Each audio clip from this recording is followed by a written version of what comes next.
அவருடைய கிருபை எவ்வளவு பெருசுன்னா, அவருடைய பிரசன்னத்தில் இருக்கிறோம், ஆனா சாகாம இருக்கிறோம். ஏன்னு கேட்டீங்கன்னா, வருஷத்துக்கு ஒரு முறை இந்த பிரதான ஆசாரியன் போவாராம் அந்த மகா பரிசுத்த ஸ்தலத்துக்குள்ள. அவருடைய இடுப்புல என்ன கட்டியிருப்பாங்க? கயிறோ சங்கிலியோ ஏதோ ஒன்று கட்டி அந்த கயிறை வெளியே விட்டுருப்பாங்க. இந்த மகா பரிசுத்த ஸ்தலத்துக்குள்ள போன இந்த பிரதான ஆசாரியன், சீஃப் பாஸ்டர், கர்த்தரால் தெரிந்து கொள்ளப்பட்டவர், ஏதோ ஒரு சின்ன பாவம் இருந்துச்சுன்னு வைங்க, உள்ள போன ஆளு அவுட், செத்து போயிடுவார். பொத்துன்னு ஒரு சத்தம் தான் கேட்குமா, எங்க பாஸ்டர் செத்து போயிட்டார். உள்ள யாரும் அவசரத்தில் ஓடி போக முடியாது, ஏன்னா உள்ள போறவங்களும் மரித்து விடுவாரு. தொப்புன்னு சத்தம் கேட்ட உடனே என்ன பண்ணுவாங்க, அந்த கயிறை பிடிச்சிதான் அவரை வெளியே இழுப்பாங்களா. எப்படி இருக்கு பாருங்க அவருடைய பிரசன்னம்.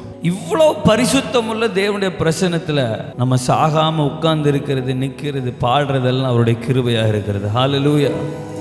எத்தனை பேருக்கு புரிஞ்சது? ஹல்லேலூயா. இவ்வளவு பரிசுத்த தேவனுடைய பிரசன்னத்துல நம்மை சாகாமல் உயிரோட காத்து அவருடைய கிருபைக்காய் நன்றி. இன்றைக்கு நமக்கு தூங்குறது கூட ஆண்டவர் ஃப்ரீடம் கொடுத்துருக்கிறார். சர்ச்சில் உட்காந்து தூங்கலாம், ஒன்றுமே சொல்ல மாட்டுறாரு. எவ்வளோ கிருபை பாருங்க. அந்த கிருபைக்காய் எத்தனை பேர் நன்றி சொல்கிறீங்க? ஆமாம், உங்களைய மனவாட்டியாக பார்க்குறாரு, பிதா உங்களை பிள்ளையாக பார்க்கிறாரு. இயேசு கிறிஸ்துவின் ரத்தத்தை பார்த்து பார்த்து உங்கள் மேலே, என் மேலே அவர் பொறுமையாக இருக்கிறாரு. அவருடைய சுத்த கிருபைக்காய் நன்றி.